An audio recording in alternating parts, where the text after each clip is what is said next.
Then introduce yourself to the people. My name is Devin Harris, man, from Anderson, South Carolina. I'm locked up for felonious assault on a police officer, and weapons charge. So how much time did they give you? How much time you serving? I'm serving 5 to 6. It's like a rake and tote. And a lot of death too, you know, first hand and shit. But me as a child, it didn't affect me so much as a child as an adult. Cause now look, when I used to look, well, I was like, yeah, that was some fucked up shit for a kid to be in and shit like that. But when I was a kid, I was just oblivious. I was ready to look at cartoons and play with toys and shit. As far as that, I dealt with a lot of racism too, though. You know, I remember the KKK pulled up on me and my cousin one night that we snuck out the house. We was on a bridge, and they jumped out with their capes and with all that, you know, the whole KKK get up. They jumped out their trucks, and we was on a bridge. And they was like, "How old are you?" And I was like 11 or whatever. So my cousin, he older than me. He was like 16, something like that. They was asking him how old he was. He said, I'm 11 too. And they was like, too young. So they hopped in their trucks and, you know, to the juvie. After that, I think I was like 13 or 12. Did you feel like the streets gave you something that you were missing at the house? Not having a father? Yeah, definitely. That played a big part. Because, you know, even though I didn't really get to know my dad because he got killed at a young age, it was like, you know, I'm just seeing other people having dads and shit like that. So I used to just be angry as hell. Still mad at my daddy, even though he dead. You know what I'm saying? I'm still waiting for him to, you know, come back around or, you know what I'm saying, show a sign. Hell, you know, something, but yeah, that never came. So yeah, that's the reason why I went to the streets, you know, just to get that brotherhood and family type of thing that I was longing for. Yeah, I can see that. That's what I be telling most of the people, you know, when I do my videos. Not having a father, you know, you don't have nobody to look up to, so you go to the streets looking up to the big homie. Did you ever think about slowing down before you got arrested, or was you all in? Slowing down, man. As soon as I started, I always think about slowing down. That was what was going on in my head, but my actions wasn't trying to project none of that shit. So, did I think about slowing down? Yes, I did. Did it help me slow down? Hell no, it didn't. When my daughter was born, Mia, that slowed me down. That slowed me down because I had a son, Roman, before her, and that didn't slow me down. But when I had a daughter, I don't know, it just changed something in me, made me, like, you know, like it kind of gave me a self-reflection, like, damn, I'm doing some fucked up shit out here. But it slowed me down. But when me and his mom separated, when me and her mama separated and stuff, and just how that shit went down, it just like made me want to double up on the time that I did on the stuff that I missed when I was slowing down. All right. So, but I think in reality, though, I was just put on pause. Because I was still ready to jump out there. Because I was still out there for real, but not as hard as I was. So take us back to the day you got arrested. I got the assault on a police officer, and I caught a discharging firearm. The night that I got locked up, it was like six days after I got that probation, and so I'm celebrating because I thought I was going to prison.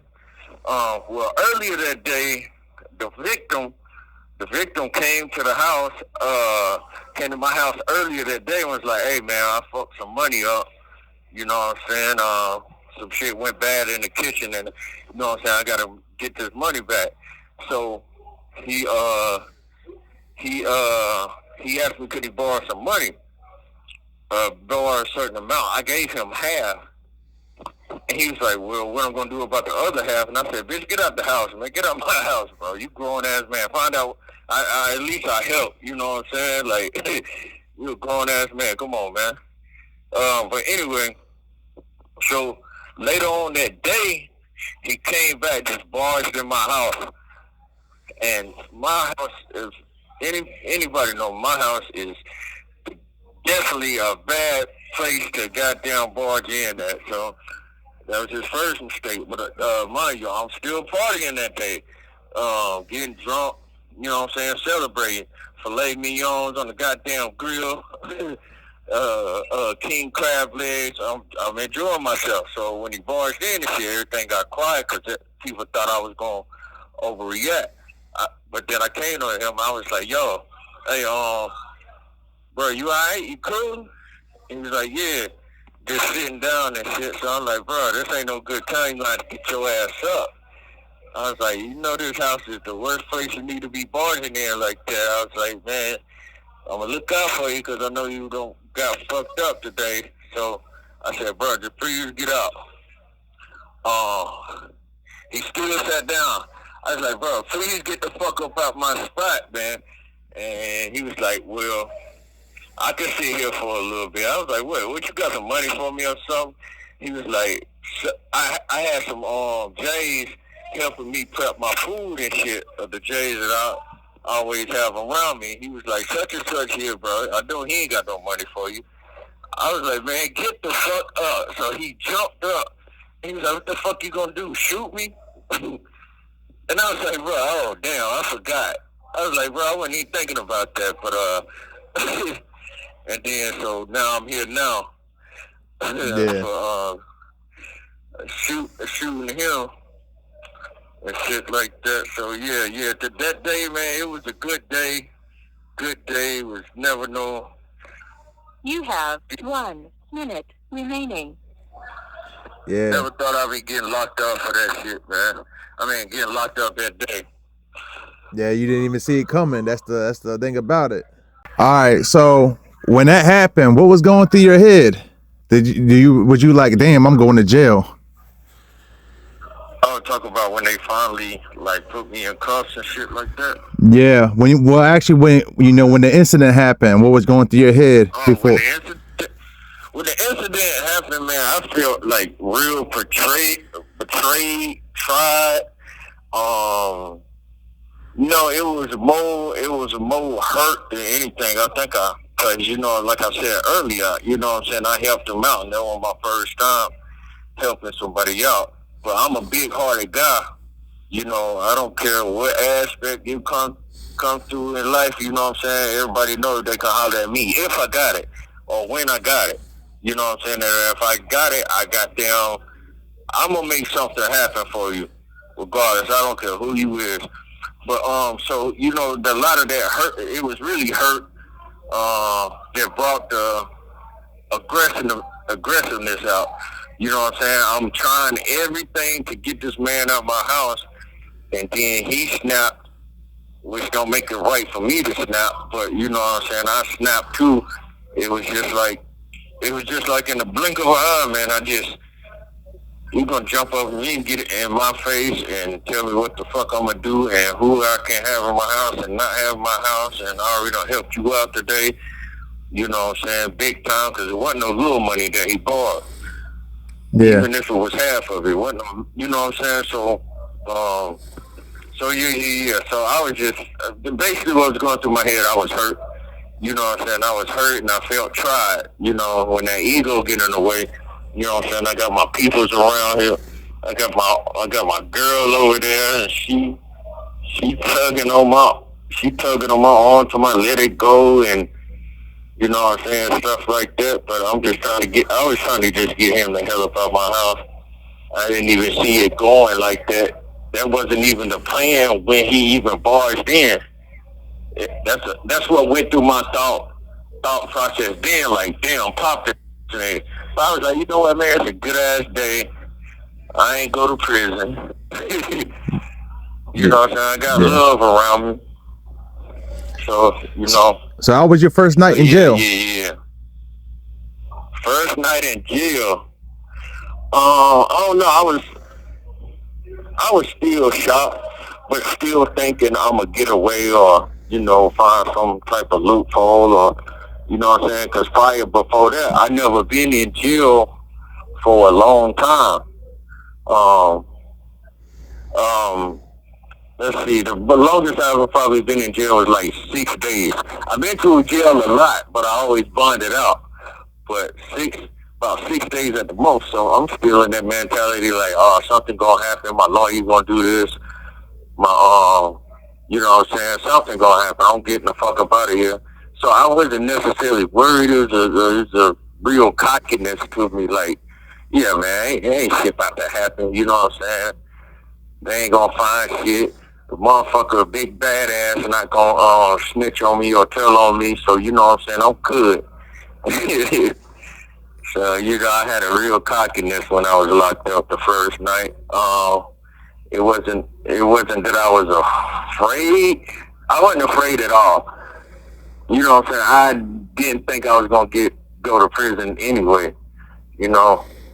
Yeah. So it was. I wasn't afraid. So did anybody abandon you after you got arrested? Was somebody, you know, were people still there for you? Hell yeah. Everybody. And my biggest support is my little sisters and my mama and my baby mothers. But other than that, man, I heard that, I know, soon as I got locked up, soon as the police took me away, motherfuckers started stealing shit. I'm hearing motherfuckers in the hood with goddamn crackheads and went through the house. Motherfuckers walking around with Yeezys, my Yeezys and my TV, soundbars and all type of shit. But it was a lot of abandonment. I'm such a good dude and I'm such a giving person. I'm thinking like everybody just about to run, and you know what I'm saying, they know I'm locked up, everybody's just about to run my way. Oh, here you go this, here you go that, is you straight, you cool? I ain't none of that shit happen. My girl that I had then, she stuck around until it was time to go to prison. And then the phone calls started not to get answered, and you know what I'm saying, when it was an attitude. So, you know, I ain't even prolong on that, because one thing I wasn't going to do is having no female have me going bald and gray in jail, worrying about what she doing and all that. So I just stopped calling. I stopped calling everybody for real, except the people that was fucking with me. And if you wanted to reach out, you know what I'm saying, I put my info on Instagram. Holler at me. You don't. Holler at me. If you don't, that's all right too. Yeah, that's the thing about it. When you down at your lowest, you really see who's there for you. Yeah. So what prison you at now, and what level was it? This is level 4. This is level 4. I'm in Southern Ohio. This Lucasville, man. Lucasville, I guess, pretty famous for their riots where the police where the COs got murdered. It was a riot for like a month or something like that. I mean, they made movies out of it too and shit like that. It's pretty famous for that. But so this a level 4. It's 24 hours. 23 hours, 1 hour rep. You lock down 23 hours, and you get out for an hour. Okay. What was the biggest culture shock when you first got there? When I got locked up, period. I mean, when I went to prison, period, or in this place right here. Oh, it doesn't matter. Either one which one you want to do. Fuck it, I do both. Let's see. Okay, when I first got locked up, I was at a level 2. They sent me to a level 2. And it's like a dormitory area. So the first culture shock I got in there is like, God damn, I'm really about to be sleeping, laying my head in an open space around 200 people. That was the biggest culture. I didn't know how I was going to like sleep or nothing because just I'm thinking I was just going to have to be on guard, which you do, but I kind of made it to the extreme of sleeping around 238 people all in one room, all at the same time, just being around that noise constantly and all that type of stuff. I didn't know I was going to do it. I got bad anxiety, and I don't have that type of anxiety where, you know, I curl up in a ball. The type of anxiety I get is like if I feel any type of anxiety, I'm gonna be more aggressive. And you know, I'm just afraid I was gonna hurt somebody or just what I was gonna do to people, even in misunderstandings or, you know, it's just like I'm so culturally shocked that even the slightest thing could set me off and then I'm back, I'm in more trouble. All right. But the culture shock in this place right here is these motherfuckers playing with shit. And when I say playing with shit, I'm talking about they slanging shit. They all feces. They throwing it on each other. They rubbing it on their face. They get a spray bottle and spray shit everywhere. That's the biggest culture shock here, though. Damn, they be playing with that GLOCK dookie up there. Yeah, they playing with that AK. That AK. That GLOCK dookie. What advice would you give somebody entering prison for the first time? Advice. It's gonna sound bad when I say it, but you can't be sweet, man. You can't be sweet, and when I say sweet, you can't be you can't look like a vulnerable person. That's what I mean when I say sweet. You can't be like a vulnerable person. When I say vulnerable person, don't be letting people borrow your shit and, you know what I'm saying, let them take so long to give it back, or, you know, people are constantly always asking you for shit, or don't be the person that's constantly asking other people for shit. You can't be no bitch ass motherfucker, man. You just can't. If it's time to fight, man, you gotta fight. You gotta fight, and that's, you know, that ain't politically correct in here, but that's the type of advice that's gonna save your life in here, because they not gonna tell you that you're gonna have to fight, and all these people that different personalities that you're gonna have to come against, all these different gangs and stuff like that. God forbid if you in the gang too, so you already know what's up. Me personally, I came here no gang, little introvert. I'm by myself, and people took that as sweet until, you know what I'm saying, I had to express myself to let them know that I wasn't sweet, and then, you know, it became a way easier bid. But you know, sometimes trouble just come up at your doorstep, whether you locked up or not. It's just how you handle things, man. And here, it's not so much of logic around here. It's about how things go around here. It's about what the prison system made up within the prison system. You know, that you're gonna have to come face to face. So you just can't be sweet, man.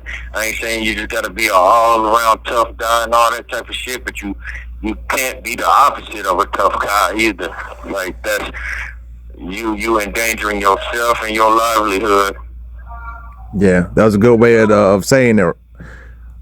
Now, you talked about the gangs. Is the gangs pretty bad out there? Yeah. It's pretty bad. I can only compare it to what I see on TV and stuff like that.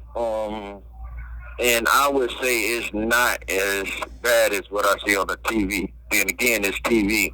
Yeah. Man, I'm just talking about these reality shows and all that type of stuff. Like, I don't know, Yeah, 60 days in and stuff. They be in jail and prison, and all that type of shit. Now, it gets deep with the gangs in here, but I don't think it's as bad as what I see in other places. Did you ever get pressured into joining the gang? Hell yeah. People, I'm looked at as like a lone wolf. I'm a cool guy, so you know what I'm saying.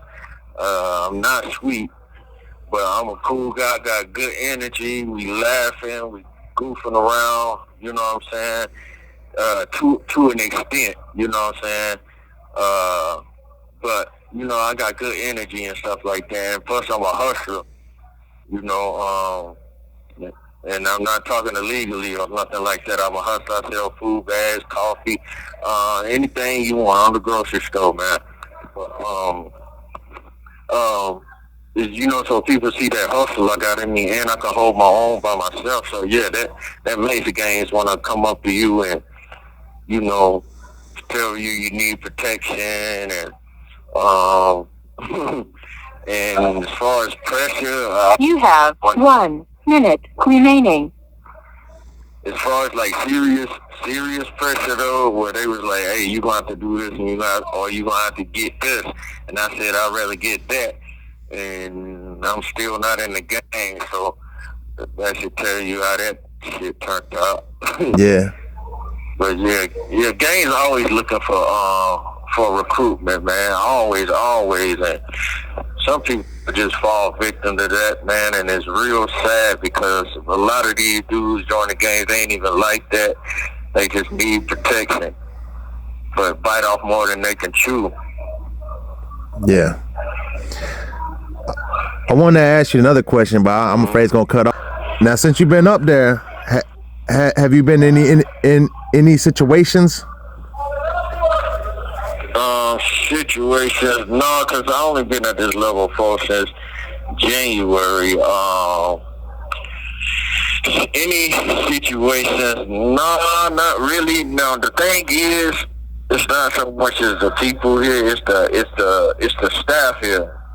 The COs, they real racist and they want to be intimidating. So you know what I'm saying. They might say something crazy to you. You know what I'm saying, they try to let you bite that bait so they can spray you down with pepper spray and stuff like that. So it ain't so much the inmates. As far as me personally, because like I said, I'm a good energy dude. Don't nobody, you know, play with me in like an aggressive manner. Thank God, you know what I'm saying, for their safety and my safety. But it's the only thing I can say is to see the correctional officers here, man. They just, boy, if I was a little bit more emotionally unintelligent, they'll be able to get me easy. Now, if I would have got locked up, and first when I got locked up and I came here, it'll be a whole different story. I probably would have extended my time so much time because I was just so emotionally unintelligent that, you know, I wasn't able to look past what these motherfuckers be trying to do to me. Yeah. What's the craziest situation you seen while you been locked up? Any crazy stories you got?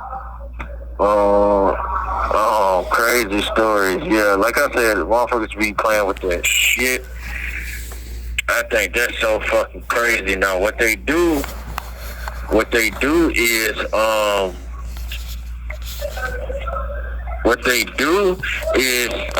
they'll spoil some milk. They'll get spoiled milk in the milk carton. They'll put piss. They'll piss in it, blood. They'll put semen, cum, and shit, of course. So it's just spoiled milk. It's just a whole disaster. And some of them just keep that shit in a plastic bottle, and then they gotta burp it because the gases be filling the bottle up. But you know, they use the bottles to spray people with. I done seen somebody send an air strike.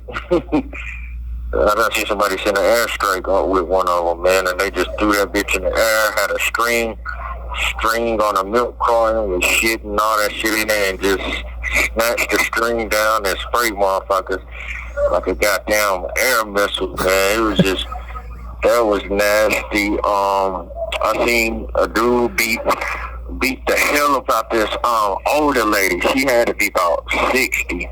There was an inmate, he beat the hell about her. I'm talking about beat her to a bloody ass pulp. And then he threw her ass off the top range. And, you know, and then I guess they did whatever they wanted with him.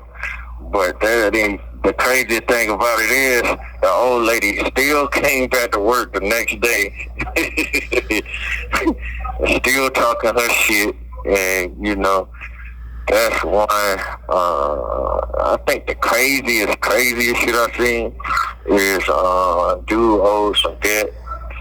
A dude owes some debt or whatever. He wasn't trying to pay it, and he a big tough guy and all that type of shit. So they threw him off the top tier. Well, I don't know if he got thrown off or he fell off. Either way, his head hit the ground. That motherfucker butt exploded. His head exploded like a fucking like a watermelon. Damn. That was some crazy shit right there, man. People, man, you fuck around and die in this bitch, man. Yeah, that's the one thing. Bad. That's the thing I be trying to tell people, you know. I seen probably one person die, you know, out here in the world. When I went to prison and jail, I seen like 13 people die. You know what I'm saying? Yeah. And that's hey, if one would really think about that, it's so scary, man. You just getting sent to a place where you don't know if you're gonna make it out or not. You know, you gotta just do that shit day by day. That's how you gotta live in a smaller area than what you was in the street. Yeah.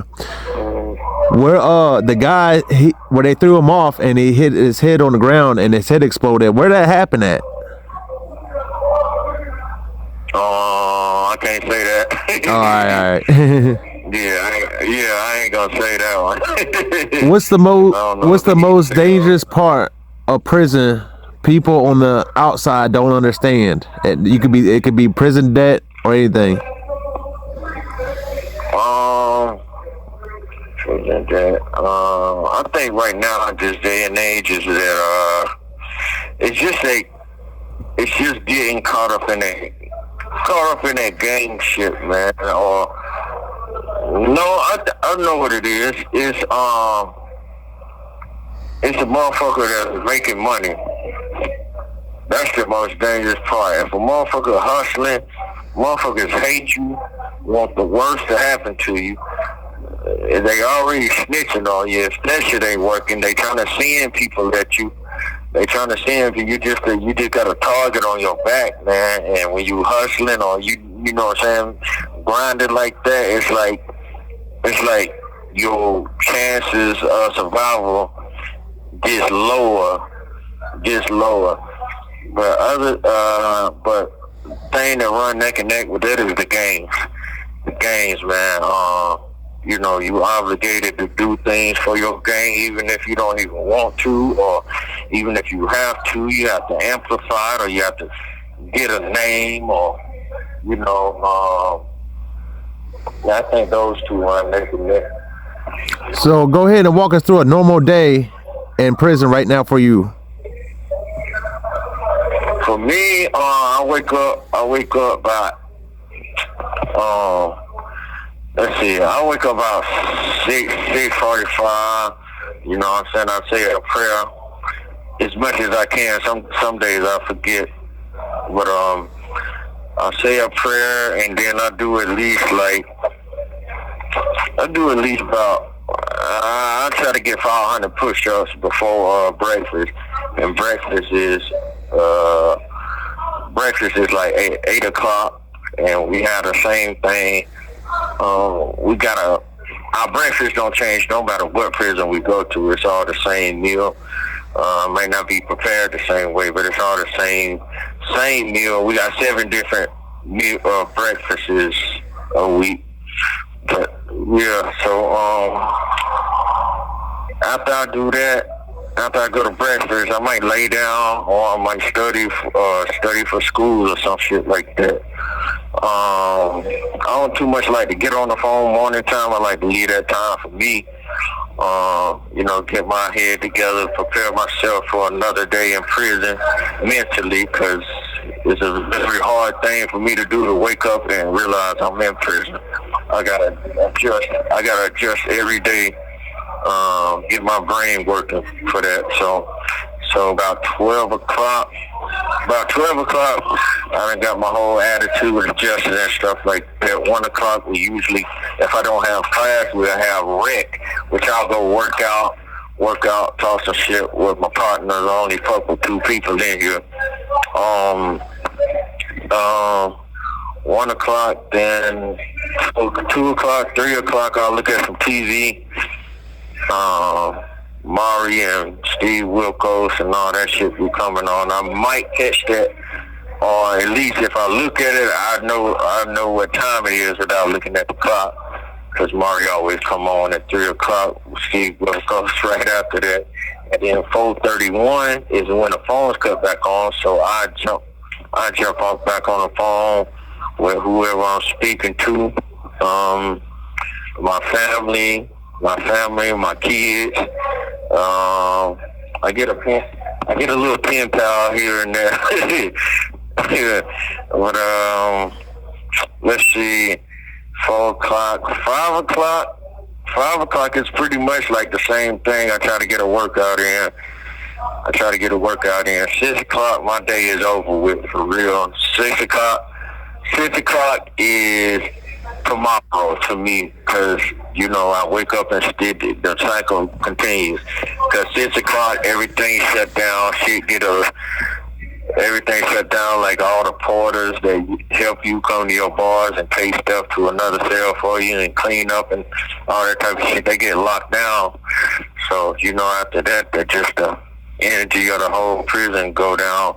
So you know it's kind of trying to wake up and do the next thing, but I usually stay up to 12 o'clock. I get on the phone, handle some business with the family members, and I go to sleep about 12 a.m., 1 a.m. Some nights, I know on commissary night, I be getting so many goddamn sodas, and I'm a soda addict, so I be all hyped up. So if I ain't drinking soda, I'm usually going to sleep about 1:30 at the latest. But if I'm up, I've been drinking that caffeine and shit, I'm up to about 4, 5 o'clock in the morning. Now you talked about the food a little bit. How bad is the food there? The food here is terrible. And they'll starve you to death. They give you so little portions. They don't put no seasoning on their stuff. On the food, it's real terrible. It look crazy. They be having these chicken patties that people be going crazy for, and they got dark meat in the middle. I don't even think there's chicken. I tasted one time, that shit tastes like lamb. They'll bean you to death, all type of beans. They'll give you beans on top of beans with a side of beans. The food is terrible here. It just add on to it. If you could think of a tray, what would be the worst tray? The worst tray, I don't even know what the fuck this is, man. I can't even explain it. It's like some. Honestly, I think it's the what do you call the Mexican street corn? What you call that? I don't know. Damn. Yeah, but it's like Mexican street corn, man. But it's it's just straight cornels and stuff, and they the crema supposed to be. It's supposed to be crema, but they put mayonnaise in it. It's just corn mixed with mayonnaise and cabbage, chopped up cabbage and stuff like that. That shit is nasty, man. It sounds like some kimchi or something. I don't know. Man, it's terrible. What's kimchi? No, don't disrespect kimchi like that, man. What's the best tray? The best tray is the first tray I get when I get out. That's the best tray in prison. Usually people, every time I ask that, and they say chicken on the bone. No, we don't get that here. Y'all don't get chicken on the bone? No, we don't. Hell no, we don't get no chicken on the bone. I ain't even know you could get that in prison still. That's crazy. Everybody else is getting it. Yeah, we don't get that shit. But in a way, I kind of understand, because niggas will take that bone and stab a nigga up so goddamn fast. Yeah. Yeah, these boys don't know how to act if they got chicken on the bone. The best trait here is the oatmeal. You have 1 minute remaining. Yeah, the oatmeal and breakfast. I do. Oh, you know what? No, it's a pasta with Italian, a pasta with Italian meat sauce. They got that here, but they still fuck that up sometimes. A lot of times. This prison has the worst food. I was at this prison named Lake Erie. That was the worst food. Warren Correctional Institution. They food was actually good. I hate saying that, but they food was fucking good, man. That's the prison I was at before I got here. They food was actually good. They all make the same shit as these prisons, but they prepare their food well. The other prisons, they just slap that shit on your tray until you have a good day. Yeah. Well, what you out for rec right now? No, I ain't out for rec. I'm in my cell. Oh, okay. Yeah, it sounds like you out there rec. Yo. Yeah. Hey, what you asked was just rec because these motherfuckers loud. Yeah, I thought it was rec time. Hey, y'all shut the fuck up! No, you good. I can hear you. I can hear you. It's just I hear him in the background. I thought it was rec time. Yeah, I ain't like they were gonna shut the fuck up anyway. So, what do inmates do to survive boredom? Oh man, now a level 2 prison, you get to go outside. Compared to what we do right here, it's called freedom. You know what I'm saying? You free to roam the yard. At the designated times, and it's just a yard. You can chill. You can, go lift weights. You can go to the gym. You can, it's a lot of freedom. You can, I don't know, go in the grass and do some fucking yoga. You got the right to do that. Anything, you know what I'm saying? You cool. Now the level 3, people get in programs and shit. Like financial classes, they go to school, GED. A lot of people like to cook. You can do that in the block. A lot of people like me like to work out. That take away my boredom. And then it's like the underground stuff, shit that I'm not into. Some people, get high to pass. Some get high. What you want for it? Huh? Alright, I'll give you a shot or two. Let me get a deputy. Oh no, you tripping out here. Here you go. Yeah, you be trying. See, that's what I'm saying right there. Just shit like that. No, I don't want it no more. Yeah, but anyway, people come to me and look out, and I try to look out for him. I was just about to buy like a half bottle of shampoo just so he can have coffee or something. He asking for more shit. Now I don't want it. people be trying to take advantage of you in this motherfucker because you got a good heart. But My bad. So, Oh, level three,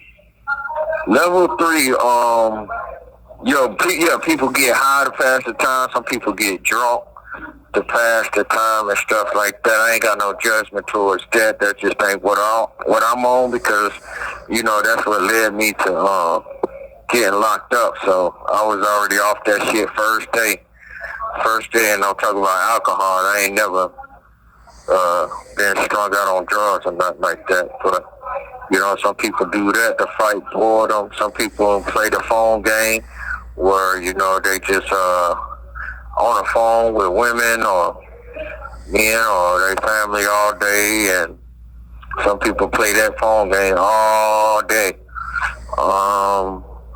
That's to fight boredom. I know in here, people do that crazy ass cell banging shit, because, you know, we lock down 23 hours a day. So and it's like bars. So you may hear a person, but you might not necessarily can see them. So what they do is, and I already told them from the jump, because I'm new in this level 4 shit, I was like, don't be doing that shit with me. I don't be doing that shit. But what a cell bang is just you go hard. You go hard on the motherfucker, like a cell bang I heard yesterday was somebody said something about somebody's mama. And the dude was like, damn, man, I ain't know your mama was dead.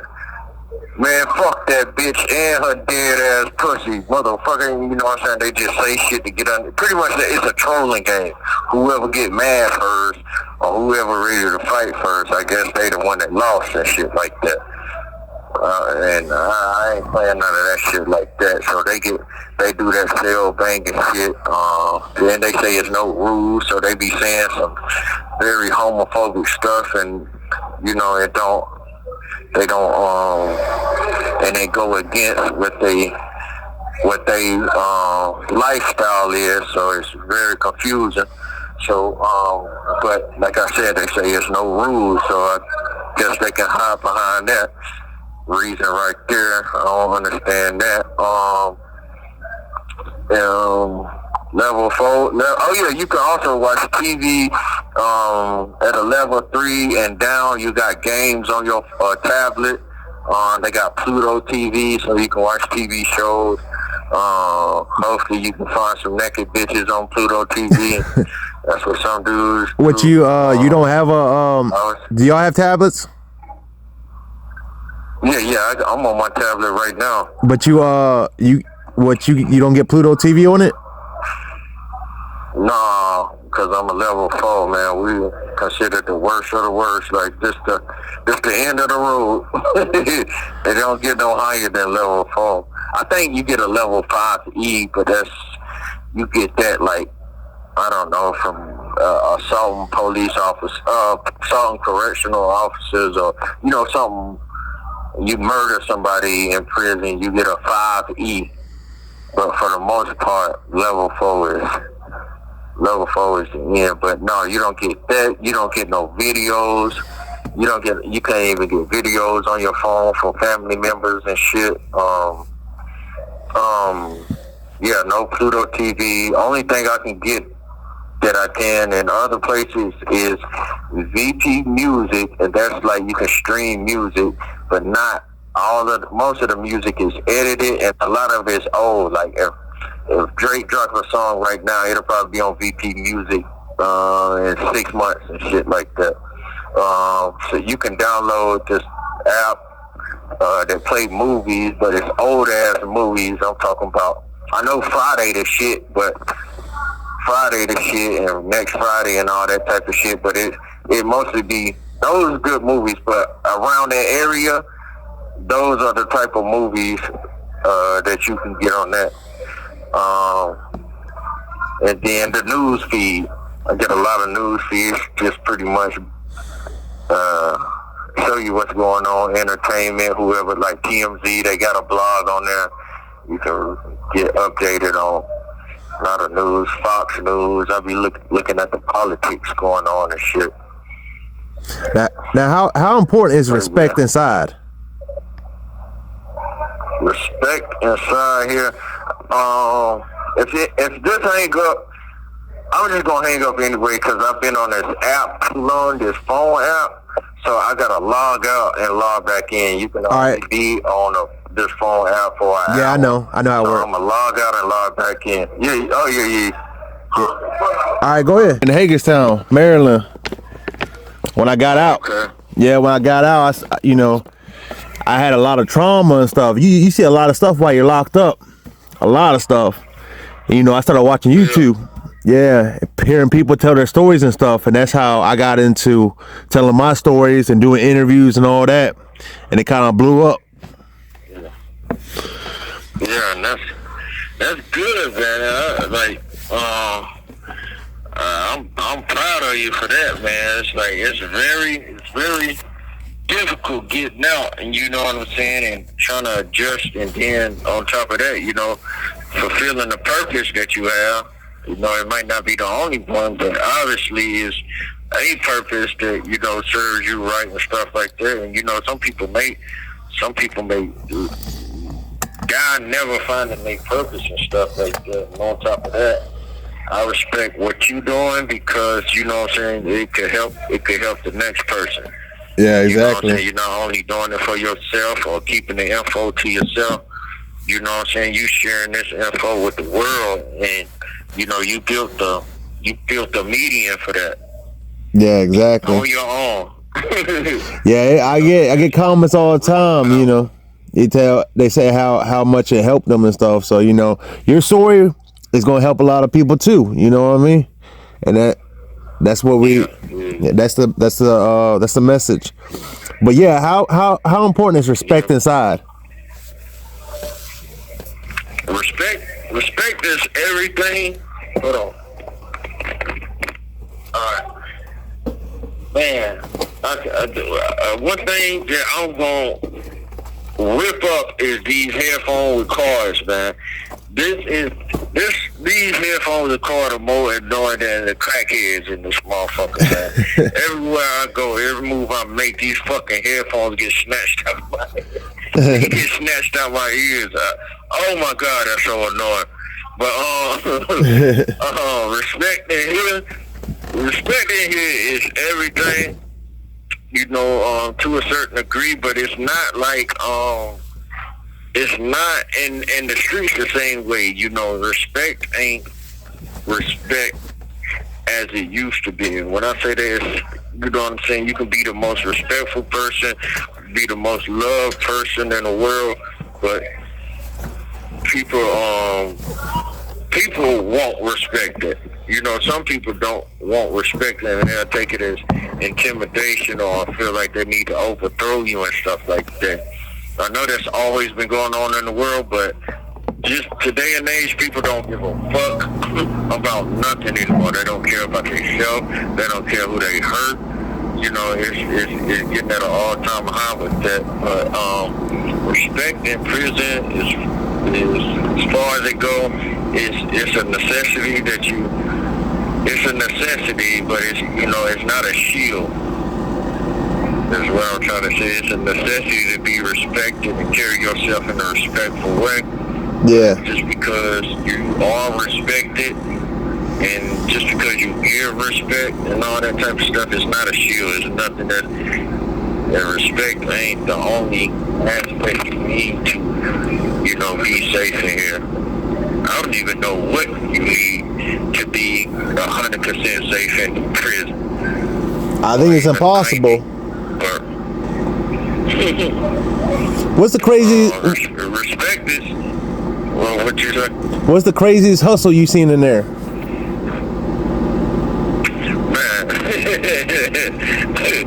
so it's this gay dude, man, real cool dude. I don't know. I always called him Black Sabbath because he tattooed his eyelids, right, to make it look like eyeliner. I heard that's the right thing.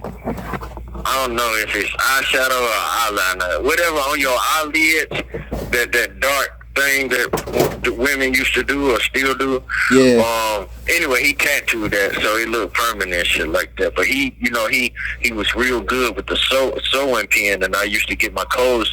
Everybody used to come to him to get they clothes tailored and stuff like that. But he told me, he was like, man, I'm not even really gay, bro. He just said, like, selling ass in here is the best. He said, this is the best hustle that you can get in prison. Damn. That was a lot for my brain to process. That's crazy. That's crazy work. I'm all. I apologize to him for right now. I laughed all in his damn face. I said, what? Good. I don't know what made him want to say that to me. Yeah, that's crazy. I know what, but I always speak to him, you know what I'm saying? I'm not no super homophobic person and stuff like that. Like some of these gang members, I guess these gang members and stuff gotta be, extra. Yeah, well, when and all that type when you in the gang, it's against the rules to associate with them kind of people. Yeah. But still in here, they were still throwing their clothes at him, getting them tailored, getting sewed up. He was wrong with that shit. But yeah. Dude told me that. I called him Black Sabbath. He kind of reminded me of skinny Ozzy Osbourne. That's what he looked like with that unlock and all that crazy shit. Have you ever man, it's just funny. Have you ever seen riots, stabbings, overdoses, or people seriously hurt? I know you said a little bit of it already. Yeah. I done seen at least about, since I've been locked up for 4 years so far, I done seen at least maybe 50 people get stabbed. Some of them live, some of them didn't. It's only been 2 riots that I've been in. I wouldn't participate, of course, that would be illegal. But yeah. It's about 2 riots. Staff got beat up. They got hit with a fan. It's a motor and a fan. They put it in the sock. Somebody smacked the hell out of the mediator. He was trying to come in there and mediate things. They fucked him up. They set shit on fire. Somebody severe overdoses. I done seen a lot of those, man. This one dude even told me he about to kill himself tonight or some shit like that, but everybody thought he was playing, but he overdosed. He overdosed on purpose. Everybody liked him. He's a cool dude. Oh yeah. I seen this one dude. I think he got brought back to life, but he got high. He got high and threw up all over the floor, and he was drowning in his shit. He was drowning in it.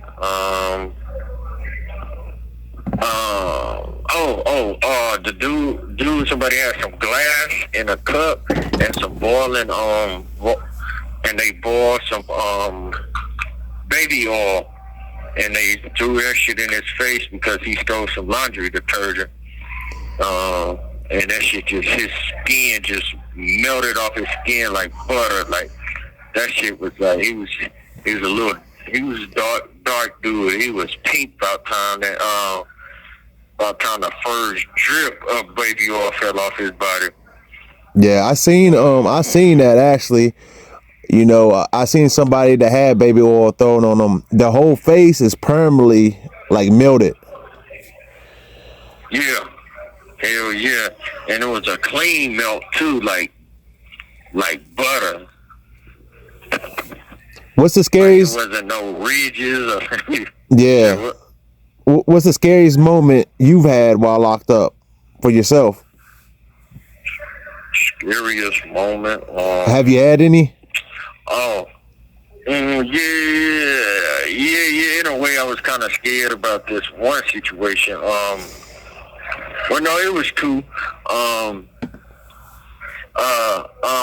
The police kept getting beat up at this one prison I was at. My block was the only ones that was beating on them correctional officers and shit. So every day correctional officers was getting beat. So anyway, they brought officers from another prison plus them. They locked our blocks down. I heard them like beating on people, screaming and stuff like that. And you can hear it. You can hear it while they take you out your cell and make you put your arms on the wall and stuff like that.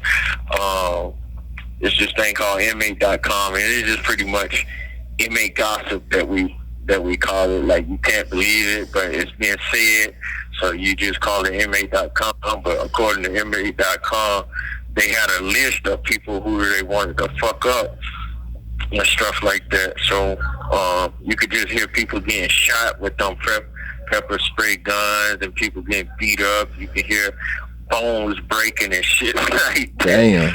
So it was like, I just felt like I was in the middle of the water with Jaws.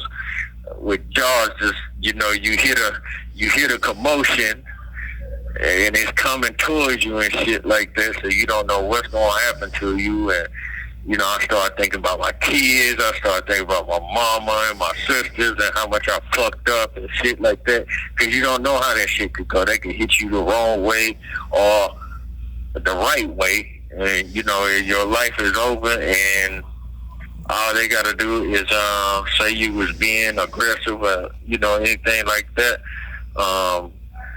And plus they was covering up their body cams. And then they'll put one officer in front of the door so the cameras can't catch what's going on inside the cell and stuff like that. So they was doing certain people like that. I just don't know if I was on that list or not. Yeah, so they had a whole list. They were just coming through. Yeah, according to inmate.com, like I said, that was the gossip. But it seemed like they were specifically beating on certain type of people. Yeah, I mean certain people, and then the other people go. So see, and the other time. No, go on. Yeah. The other time I was scared when they had me in that hole. When I was in the hole, man, and it was just that it was freezing. It was freezing. The sewage was coming up through the sink, so I had to get water from the shower and shit like that. And then go back where you was talking about the hole. Oh yeah, man. They put me in a hole. Like, this is the reason why I'm here. For the reason why I'm here, and the reason why I was here is they caught some well, they don't know if it was drugs or not. They couldn't tell, and I'm pretty sure it wasn't. But they caught it in some shoes that was getting sent to the prison for another inmate, and the inmate already had my info in his sister's phone, and she screenshotted some shit or something like that. But anyway, you know, they didn't convict. I couldn't get convicted for nothing, so they was like, "We don't know what you got going on, but we know all the drug dealers and stuff, and people that we busted have your information in their room, so we can't charge you with nothing, but you gotta get the fuck up out of our facility." So they sent me to this level 4. It's really that easy for them to that's crazy. You know, you. They ain't got no evidence, but they can just ship you off just because. Yeah. And I was found still guilty for it, but what they were trying to do is put outside charges on me where, you know, you catch a new charge, you get more time, but they couldn't do that. So I guess they did the next thing, and they didn't send none of my property here. I had at least like $3,000 worth of property and legal paper and family pictures and stuff like that. I came here with 0. That's crazy. You had to start all over again. Yeah, but I already done got everything I need to. Already, I got good support out there. Thank God. But what was the question you was asking? What was the craziest situation that had you scared? And you said the first part. Oh yeah. Okay. So from that situation, they tried to say it was conveying or attempting to convey drugs and stuff like that. So they put me in a hole. And what's so crazy about the hole is they can put you in under investigation for a certain amount of days. I think maybe 28 days before they even find you guilty for something. So pretty much you in a hole for nothing. Your days not counting. And then they can convict you at the end of those 28 days, and then you actually start your time in the hole what they give you. So anyway, pretty much what I'm saying is I spent a while in that hole, man, and it just after my bunkie, he went back to regular population. I'm in a hole by myself. And and one thing on the movies that's kind of serious is when you see people going crazy in the hole and shit like that. Like before they shipped me out, man, the walls started getting very small in that bitch. But I felt like I was about to lose my sanity in that bitch, man. I don't know. Like I wasn't talking to myself or nothing, but my thoughts is just like getting so jumbled up, and you know, I just started to forget my name or shit like that. But that was scary. That was like the scariest. Yeah, you know, I did a documentary, a reaction the other day with some of my viewers, and we were watching Red Onion. Yeah. And they locked in their cell 23 hours a day. And you know, the solitary, it does make people go crazy at times. You know, it's borderline torture. Man. Hell yeah. I felt that. I didn't think that shit was true until I had to experience that shit myself, and but that just made me like pay attention more to my mental health. You know, I'm mentally strong, but that shit almost broke me. You know, so I have to pay attention to my mental health because obviously it ain't strong as I thought it was. So you know, I gotta cater to that. To be mentally healthy like I thought I was. So I'm doing things to work on that as well. Yeah, so what are your plans for the future? My plans for the future is to graduate because I don't have a lot of time here, so I'm just trying to graduate college out of here. And when I get out, I want to continue. First, I gotta get all my basic necessities: food, water, shelter, and all that type of stuff before I do anything. And then I have to get a job because I don't know whether I'm gonna be on papers. But me being an entrepreneur that I always been, I want to start my my barbecue smoking business because cooking is one of my passions that I have, and people love my cooking, whether it's jail food or before jail. You know, I was making holiday meals, so you know it's real. Yeah. And of course, my real purpose. I'm on the phone.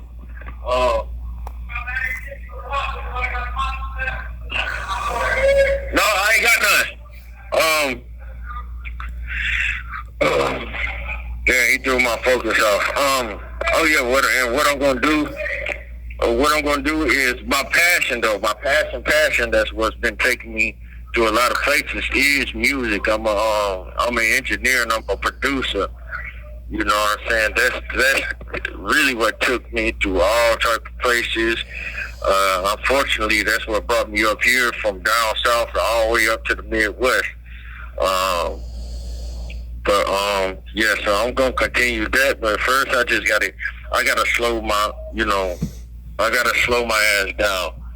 That's one thing I didn't do. I didn't slow my ass down. So I'm thinking I can do everything at once. No, what I'm gonna do is get my foundation, water, food, shelter, get my job, and then so when I get my job, I can fund my barbecue business and fund my barbecue smoking business, and then I get to the music, or which one ever come first,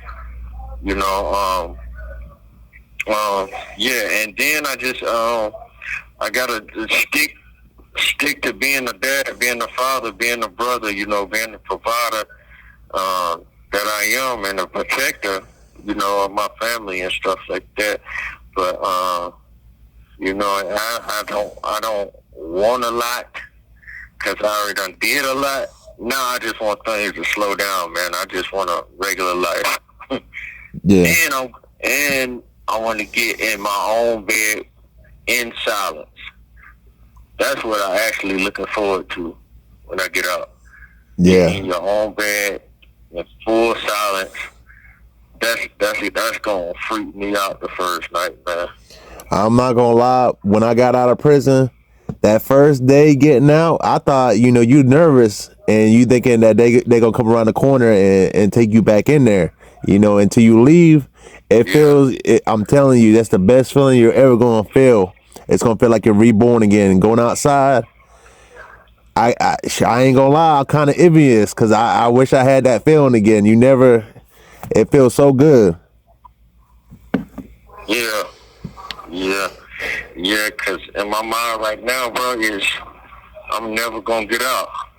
Like this the whole routine that I've been on for so many years and stuff like that, and my mind is not really on getting out. I don't know if that's a bad thing, but it's just I'm so damn traumatized by this shit. Unless I'm walking out that front gate and getting out of there, that's when I'm gonna know I'm out. But as far as right now, I'm not out. These 6 months, I'm looking forward to it, but you know, I'm not really starting it because it's kind of unbelievable.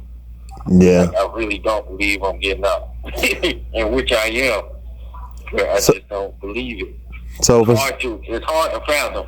For somebody, for a young person that was living the lifestyle that you are living, and they're heading down the same road you're headed down, what would you say to them to stop them? Man, I would say stop. Please stop, because man, like, if you entertaining shit that's gonna get you the results that you ain't too favorite of, if you don't want to get taken away from your family, having your family cry, if you don't want to be in a potential area where I know in the streets it's dangerous, but imagine those street people with you under one roof, you know, and no guns. No guns. It's if you don't want that, then man, you better stop. And when I say stop, I mean if you feel like you're doing something wrong that's gonna yield results of prison, you being hurt, your family being hurt, hunted, harmed, or anything like that. If any of those things you're doing right now it can possibly result to that, bro, you gotta run the other way. And there ain't nothing wrong with running the other way. That's what I should have done. I'm around here I talk to a bunch of murderers, a bunch of thug gangsters. None of them say, oh, I'm glad I did that, or I'm happy I did that. Everybody's story the same, bro. They saying, oh, I shouldn't have did that shit. Damn. And I'm so lucky I'm getting out. These niggas ain't going home. These niggas is not going home. And you know what I'm saying? I could have been easily one of them. You know what I'm saying? You only one mistake away from getting in my situation or getting in their situation where you not come home. Everybody is one mistake. It don't matter you black, white, Mexican, Puerto Rican, Republican,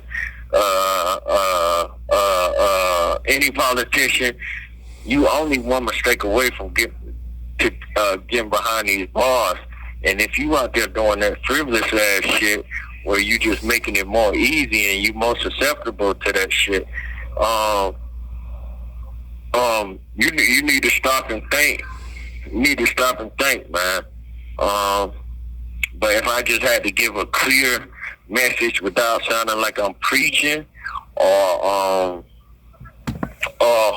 being too hard, I would say, man, look, go get some help. Go get some help. Whatever you trying to run away from, to run to the streets, go get some help. If it's money, you gotta find a way to get that job. You gotta find a way to get the education that you need to make a salary, you know, because that be the main thing, money. Another thing, if you running away from some type of abuse at home or some attention you're not given, you gotta go get help. You gotta go get help. And when I say go get help, find some help. Find a mentor. Find somebody that's gonna help you, because you don't have to be alone. You don't have to be alone with whatever you're going through. And people feel like people don't understand, but it's always somebody out there that's gonna understand, and it's always resources to reach those people. I didn't know if somebody make you angry, you don't have to shoot them. That was really what I thought in my mind until I got locked up. Yeah. Until I got locked up and stuff like that. And having these people teach me these type of things, because before I got to prison, I was in this class where, you know, it tell you about thinking errors and all that type of stuff. I didn't know that you don't have to resort to violence until somebody told me, and it just smacked me like, oh shit. You have 1 minute remaining. Yeah, but my basic message is, man, you're not alone. You're not alone. Go find help, even if it's embarrassing. Go find help, because your life depending on it. You can't do this by yourself. You can't do this by yourself. Ain't nothing in this world that was built pretty much on a person own. YouTube was built by a team.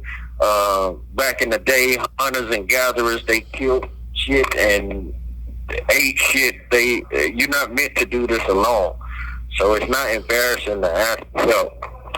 Because if you do it by yourself, you're not gonna make it as far as you can with help. So just go find some help. There's always resources out there to